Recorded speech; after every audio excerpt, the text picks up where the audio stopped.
جی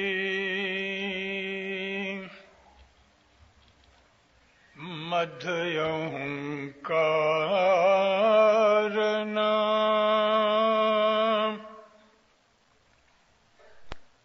کیجئے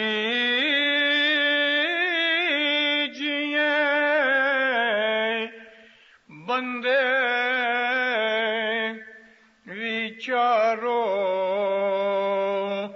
اپنے من مدھیہم کارنا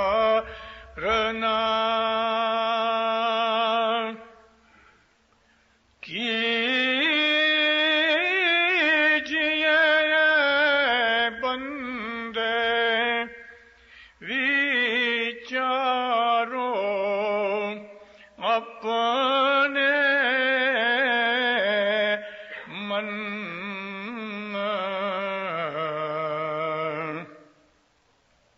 وجر بھی تیم نے روکیا اے چھماسا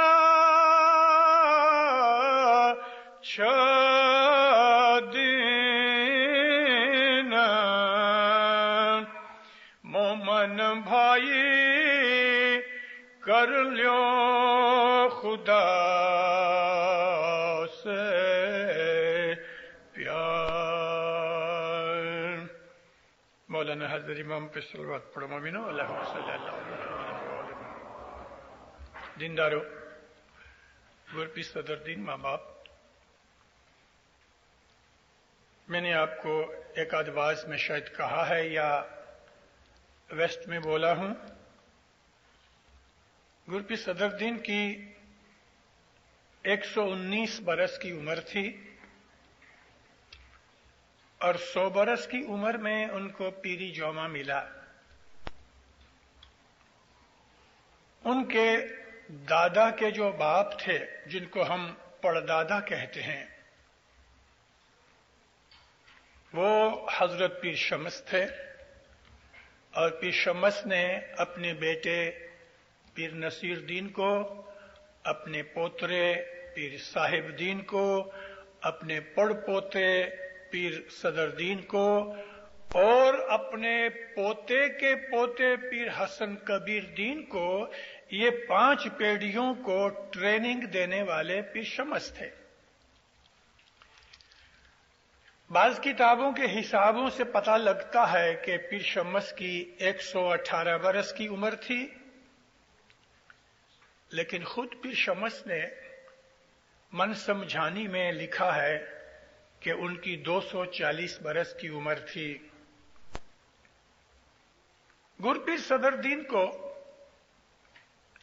یہ جو واقعہ پیش آیا کہ ان کا دیدار بند ہو گیا، تو اس وقت ان کو پیری جومہ نہیں ملا تھا۔ گرپیر صدر دین کو پیری جومہ نہیں ملا تھا، اور اس وقت پیری جو تھی پیر نصیر دین کے پاس، یعنی ان کے دادا کے پاس تھی۔ عمر کا کچھ پتہ لگتا نہیں کہ حضرت پیر صدر دین کی اس وقت کتنی عمر تھی، مگر پیر صدر دین پیری جوت ملنے سے پہلے بہت زبردست عابد تھے، ہر روز دیدار کرتے تھے۔ ہم اسماعیلیوں کو یہ جاننا چاہیے، ہر اسماعیلی بچے کو، کہ شاہ اور پیر کیا ہے، اور یہ شاہ اور پیر صرف ہم اسماعیلیوں میں ہیں یا کہیں اور بھی یہ چیز ملتی ہے؟ اسلام کے اندر ایک اللہ کا نور ہے، ایک نبی کا نور ہے، اور اسی جواز کے اوپر امام سلطان محمد شاہ صلوات اللہ علیہ نے کراچی کے اندر پلیٹینم جوبلی تھی، فروری مہینے کی 20